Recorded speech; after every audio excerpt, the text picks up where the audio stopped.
Our world is fractured by an epidemic of loneliness. And I'm not so worried about the stereotypical recluses and hermits that we kind of tend to picture when we think of that word. I am more worried about the vast majority of us in this room who are lonely and don't acknowledge it, who may not even recognize it in our lives. We often think, I can't be lonely. I know more people than I can keep in touch with. And yet, we report feeling largely unknown. We know more people than any time in history. And yet, we feel very much like we have nobody to confide in. Our social networks just keep growing and growing and growing, and yet so too do our doubts about whether we actually have a safety net and who would be in it should we need it. Modern-day loneliness is not because we need to interact more. It's because we need more intimacy. Case in point, one of my moments of loneliness, I was actually hanging out with 5 of my closest friends. And we had met on a weekly basis. We had taken a few weeks off for the holiday vacation, and we were coming back together and decided to go around the circle and each give a little update on what life had looked like in the last month. And so when it got to the 4th person, the one right before my turn, she said something that reminded somebody of something they had read, which reminded that person of something that their sister had said over the holiday, and you know where this is going. The train left the station, and I had not shared.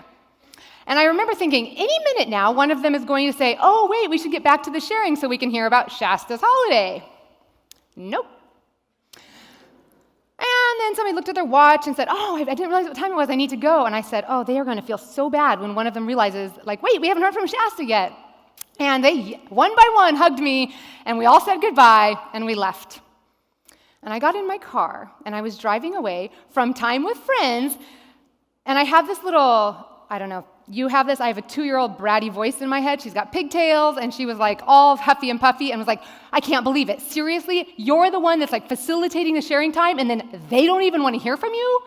You need better friends. I had friends. My loneliness wasn't from lack of friendships. My loneliness was because I didn't feel seen. And frientimacy, the closest relationship we have, friendship intimacy, is where 2 people both feel seen in a safe and satisfying way. I did not feel that. And I am not alone. When I asked over 6,000 people in the last couple of years, how fulfilling are your friendships on a scale of 1 to 10, with 10 being the most satisfying, how close do you feel with your friends? Think about that number for a second. On any of my surveys, anywhere between 50 to 70% of us score a 5 or below. We are not just leaning toward dissatisfaction with our closeness of our relationships. We are 2 to 4 times more likely to put a 1 or a 2 than we are to say we're fulfilled with a 9 or a 10. This is a lot of relationship dissatisfaction. We are hungry for being close to each other. And contrary to popular advice, when this loneliness happens, the answer is not, go meet more people, join a club, make new friends. The answer is actually learn how to develop better friendships. The vast majority of us have never taken a class on how to build relationships. And so I went and I compiled, when you look at all the social scientists and what they're studying, when they look at what bonds any 2 people, who we confide in, what makes 2 people best friends, what makes for a healthy marriage, what builds trust, 3 common denominators emerge. And it's like a formula. You have to have all 3. You can't just have 2 of them. And so I want to unpack all 3 of these, and I use what I call a frientimacy triangle so we can see how they fit together. And at the beginning of all of our relationships, the first requirement is the letter P, and that is positivity. Because how many of you woke up this morning and thought, I wish I just had a few more cranky, whining, manipulative people in my life that made me feel like I was never doing enough? When we want friendship, we want the reward, we want joy, we want to feel good, this comes from smiles and laughter and kindness and acts of service and empathy and validation, gratitude, affirmation, all those things that leave us feeling accepted. And let's be clear, this does not mean we have to be Pollyanna. We still get to cry on each other's shoulders, and we still get to vent and complain, but social science is telling us that every relationship to stay healthy has to have a ratio of 5 positive interactions for every negative interaction. So that means for every withdrawal you're making from your whining and complaining, you have to be making 5 deposits of joy and reward. requirement for all healthy relationships. The second requirement, the letter C, is consistency. Because we've all met people we enjoy and are positive and had fun being around. But if we never saw them again, that wasn't a friendship. Consistency is the hours logged. It's the history we build. It's the time we spend together. This is where we make rituals and we create patterns. We increase our interactions. This is where we get to know each other. This is actually, as we put consistent time in together, this is actually how we build we start knowing what consistent behavior looks like. This is where trust happens, this one. When we say, I want to trust somebody, we don't ever want to feel like we're walking on eggshells, meaning we don't know how to predict how you're going to respond. We feel safe when we can predict, and we can predict by we have create a pattern and we spend more time with each other. This is actually the one that made friendship feel automatic when we were kids because school was consistent. And this is the one we still end up building relationships at work, at school, at church, and associations because our consistency is automatic. You wouldn't pick those people to be your friends if you had a lineup of 20 other options. You're friends with them because you have consistency with them, and you end up building these other two components in. A lot of us have relationships that we enjoy, the positivity, and that we do things on a regular basis. But without the third requirement, it's not a healthy friendship. And the third requirement is vulnerability. Vulnerability is where we share, where we reveal, where we let people in and let more of us be seen. I teach 5 different types of vulnerability in my book, but suffice it to say, it's not just sharing the skeletons in your closet, the insecurities and the shame. It's also talking about what's going well and your successes and risk bragging to your friends. It's also sharing our history, our dreams. It's being able to articulate what we're feeling and ask for what we need from somebody else. That is tremendous vulnerability. Because at the end of the day, for us, we want to feel loved, and we only feel loved if we feel known, and we can only feel known if we actually share ourselves. Do these 3 make sense? These are the basis of every single relationship. You have never built a healthy relationship without these 3 things. And I could unpack this triangle for days, literally, but we are on a deadline. So the part that's germane to our conversation today is how we can know so many people and yet still feel so lonely. And that is because every relationship starts on the bottom, on our foundation of positivity. No matter how much you think you like somebody or how much you want to be your best friend with them, they all start on the bottom of the triangle. And then our relationships develop as we incrementally increase our consistency and our vulnerability. In other words, the more time we spend, the more we get to know somebody. And so therefore, some of our relationships will move all the way to the top of the triangle. But they go up bit by bit, so you can see how the vast majority of our relationships will be all up and down this triangle. For the ones at the top, that is the one that I have found that when we describe being lonely, it is for lack of having built this top of our triangle. When we are lonely, it is not because we need to add more people to the triangle. While some of us may be in that situation, the most of us, when we're lonely, it is not for needing to add more people. It's for actually needing to move some people up.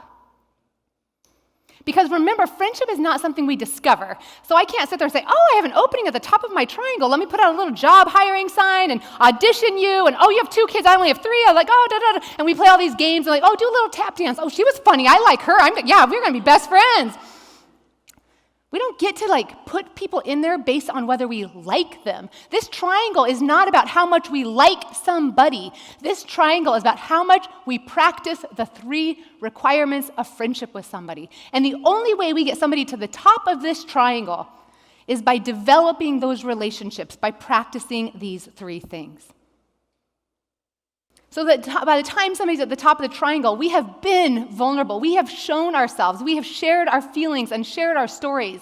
We have done consistency. We have built history, and hopefully we've even survived some life changes together so that we have continued to find new ways of being together. And we have increased our positivity so that we know how to love each other in meaningful ways for each other. That's the top of the triangle, and that's our goal, because when we can do that, when we have high vulnerability, then we feel seen. When we have high consistency, we feel safe, and when we have high positivity, it feels satisfying. And that's what we all want. And this is what we're craving, and this is what our bodies are literally dying without. our physical and mental health is so dependent on our connections. Dr. Ornish says, I am not aware of any other factor in medicine than intimacy and love. Not diet, doesn't matter if you had a green smoothie this morning, not smoking, not exercise, not stress, not genetics, not drugs, not surgery, that has a greater impact on our quality of life, incidence of illness, and premature death from how many causes? All. In fact, if we feel lonely, it is as damaging to our bodies as smoking 15 cigarettes a day. It is the equivalent of being a lifelong alcoholic, and more harmful than not exercising, and twice as harmful as obesity. Let that just sink in for a moment. How we answer the question, how loved and supported do you feel, will tell us more about your health 10, 15, 20 years down the road than any other factor.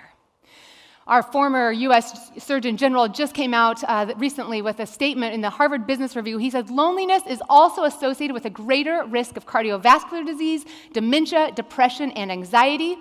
During my years caring for patients, the most common pathology I saw was not heart disease or diabetes. It was what? Loneliness. And he is joining a resounding chorus of voices in medicine and psychology and the social services, all saying they're calling out this epidemic, truly an epidemic. I'm not up here exaggerating. I've been known to do that before. This is not an exaggeration. In fact, some are declaring this to be the number one public health issue of our time.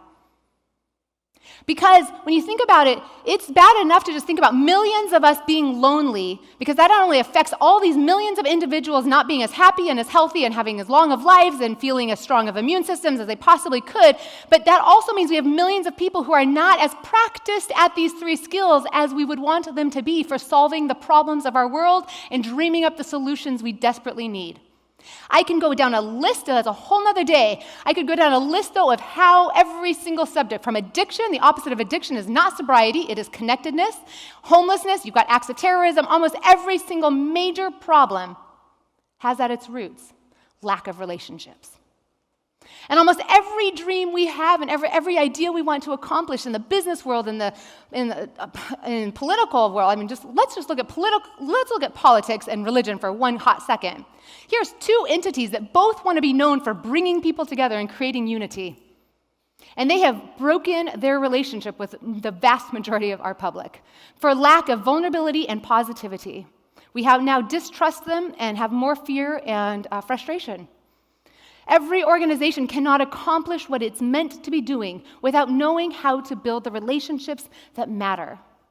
We need to be a part of this. The world needs us desperately to know how to be adding more positivity on a regular basis for our leaders, for our customers, for our teams, for our students, for our children, for every single person, so that each person feels seen and valued for who they are. We want to keep repeating this cycle. These are the things we're being called to practice. These are muscles that can be developed. And I want to do this for the world. And before I can show up in the world and be like, we're here to change the world with love and meaningful relationships, I have to practice it in my own life. So as I was driving home that day, and my 2-year-old was just having her little pity party and just being like, remember, you need better friends. You are too good for these people. Another little quiet but oh so wise voice was trying to get my attention too. She eventually broke through my little sob story, and she said, you know, Shasta, you could have handled that differently too.